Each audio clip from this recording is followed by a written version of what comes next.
Up with Jonathan and Fernanda, and it's the aftermath of when she came and she found the women's panties in his drawer, and he tried to originally say, "Oh, baby, those are yours." Like, no, no, the fuck they aren't. I just got here. Like, I hate when people lie. Why lie about something that simple? Say, I didn't do what I was supposed to do. I didn't clean the drawers. I didn't take the time out to properly make sure everything was in place from when you came in. You knew the girl was coming. First, your trunk was a mess, so there was nowhere for her to really put her bags. Then she gets to this house, and she's going through the drawers, and there's women panties there. And then the first thing you say is, "Oh, those are yours." Like, I'm sorry, where is it in your mind when you think that women don't know their own panties? Like, how many bitches do you have coming in and out of that house where you don't know there's panties left behind in the drawer? I don't understand that. So we see him, he's going to get coffee for them, and he's coming back and he's talking to her and apologizing. And I just feel so bad for her, because here you are, she's 19 years old. She left everything she knew. She left her family, her friends, her life in Mexico. She's 19, the point in your life where you're starting to try to learn yourself. There's uncertainty, so this is the time where she should be enjoying her life as a teenager. She's 19. And so she's sitting here in America, and she came over here because she's in love with this man and she wants to get married to him. And now she's having these doubts. She's doubting on whether she made this right decision to come over here for somebody and leave everything behind, and know that she may not get the respect that she feels that she deserves. Or not only that, have to doubt whether he's even ready for the type of commitment that he said he was. So I felt really bad for her, and I really hope that he gets it together. He needs to go through and clean that house. He needs to go through the drawers. He needs to get everything out, because this child, that's what she is. She has given up so much at a young age, and to me personally, I think it's unfair. But at the same time, I feel like he's very immature. He's older than her, but he's very immature. She seems to have a good head on her shoulder. You see her talking about respect and how important respect is in a relationship, which is very true. If you don't respect the person, that's going to influence the way your actions when you're not around that person. It influences the way you talk to that person. It influences the way you treat that person. So respect is very important.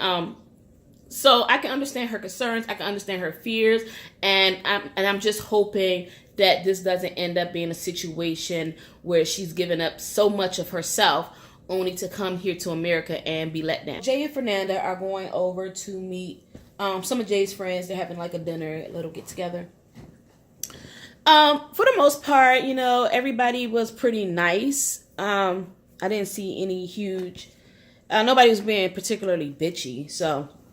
The only thing that came up was when, of course, this is a tense time in America right now when you're talking about immigration and things like that. And with her being in a small town in North Carolina, of course, you're going to get those people who have those opposing views about immigration.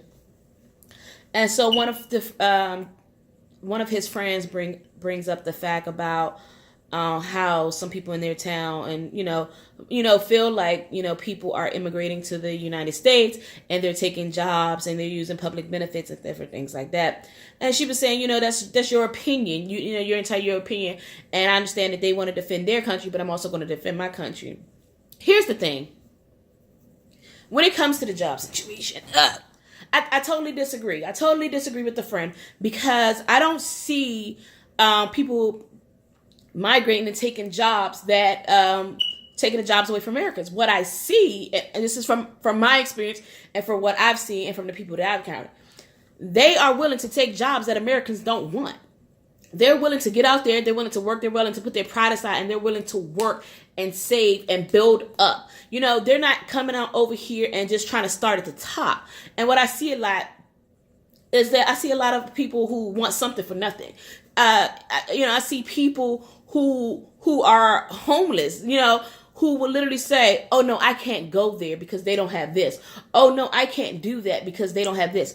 Oh no, I don't want to work that type of job. Oh no, I don't want to work fast food. Oh no, I don't want to do retail." But you don't have anything right now. You don't have any money, So every time in the field that I work in, every time that I see somebody, for the most part, coming that are, undocumented or migrating over here, most of the time they're working. Usually they're working under the table because they can't legally work, but they're working.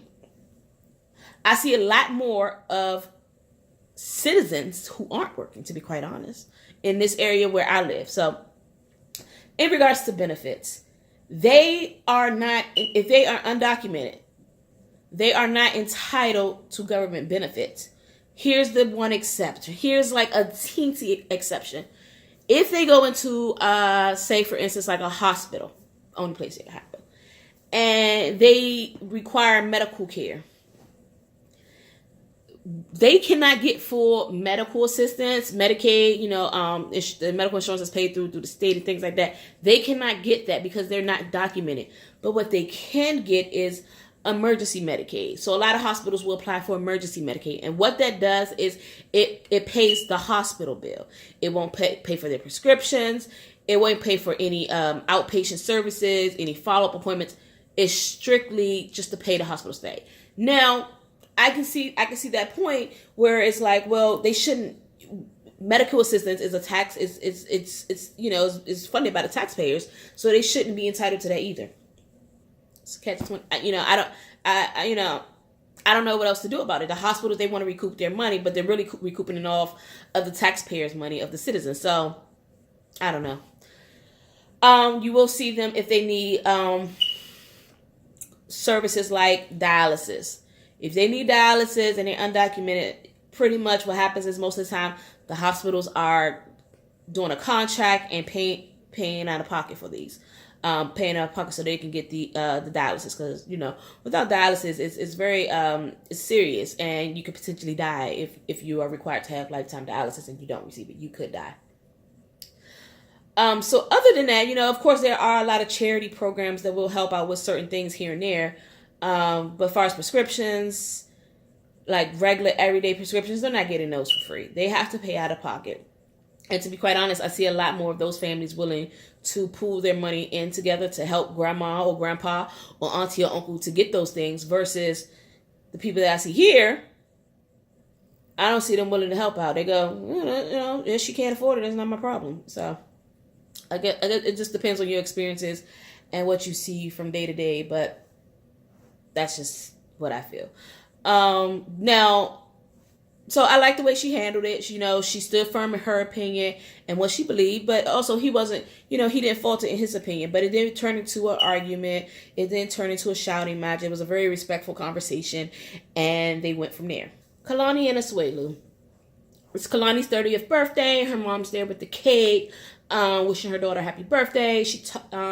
We hear her talk about how she raised her kids. Of course, we know that they grew up Mormon. She raised her kids to wait until they were married to have sex.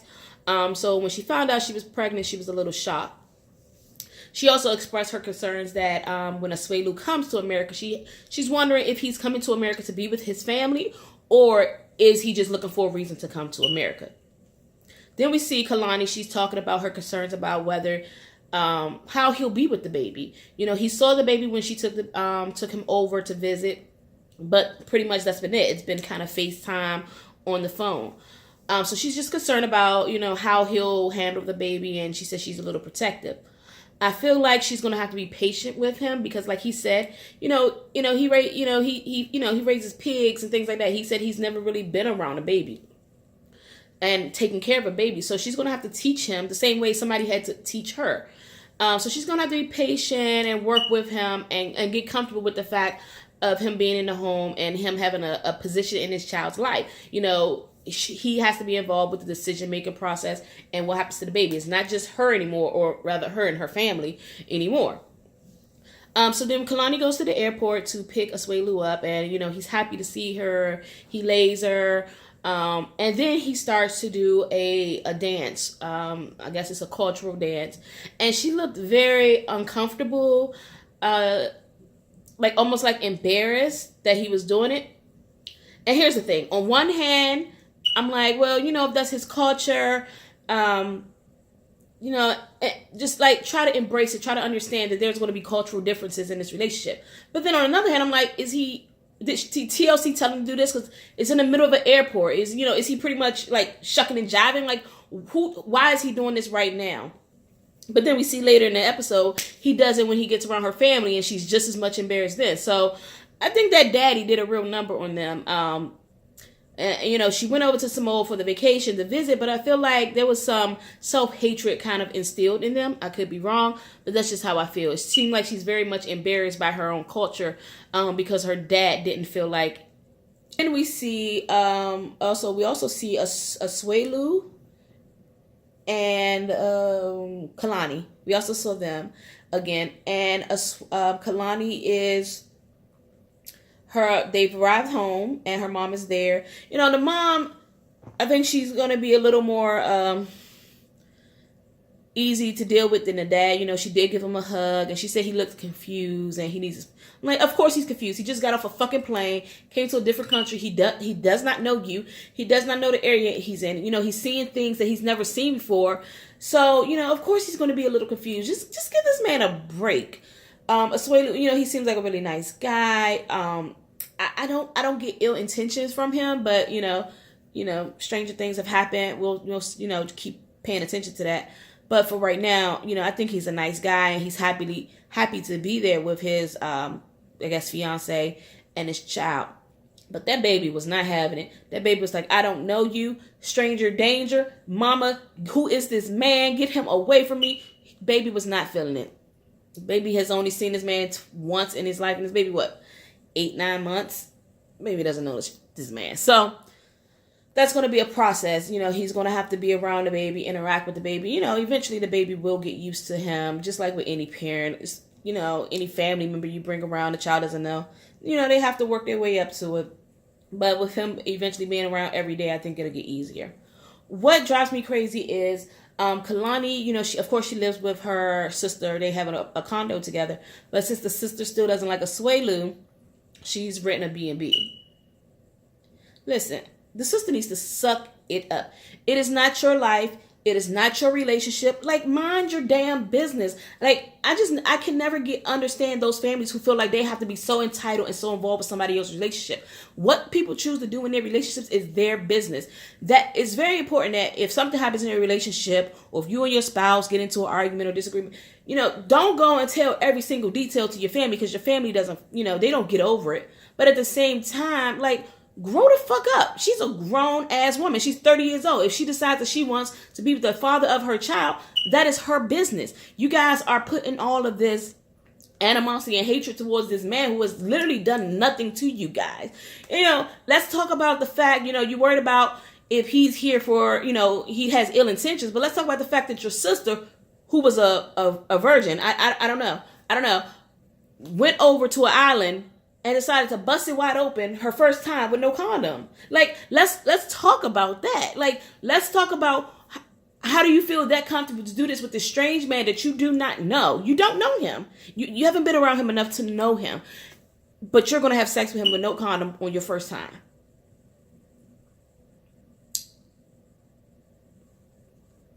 So let's not put the blame on Asuelu because, she has just as much responsibility in this relationship as he does. She made a conscious decision to do what she did. She's making a conscious decision to be with him. She's making a conscious decision to bring him over to the United States. It is what it is. It's her relationship. If you can't respect him and you don't like that, then you don't be around. It's point blank. But I don't feel like Kalani should take her child out of his environment because the sister can't put her petty ass feelings to the side. What does that have to do with you? You're not sleeping with them at night. Get over it.